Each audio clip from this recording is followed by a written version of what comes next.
It's been almost a year since the city of Panitas started operating its own fire department, and now the city is partnering with the county to provide better service. CBS 4's Jelani Martinez met with the firefighters to talk about their progress.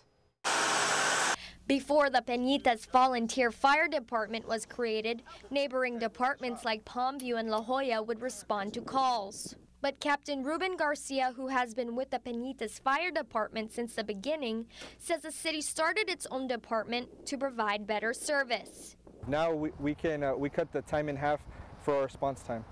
And that's vital, especially in house fires and medical calls as far as cardiac arrests. Panitas began taking emergency calls in January and relies heavily on its volunteers, who makes up about 80% of the department.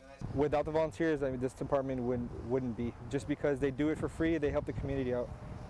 Now Hidalgo County has approved a mutual aid agreement with the city, which will allow Panitas to respond to calls outside of city limits. It's the first step in the fire department being able to expand its area. It's also the first step for the city to be covered liability-wise when our firefighters are outside of our jurisdiction. This is the current Panitas fire station, but with the mutual aid agreement, they'll be able to use the funds to get a new facility. I mean, it's a good start for our department. We started from scratch, and in a year and a half for us to get something like this going, I mean, it's a big step for us. Emilio Ledesma currently volunteers for the department and takes advantage of the opportunity to build his career in the fire service. As we proceed, we're going to get more funds, more volunteers, and hopefully one day we'll become a full-paid staff. In Panitas, Jelani Martinez, CBS 4, Valley at 6.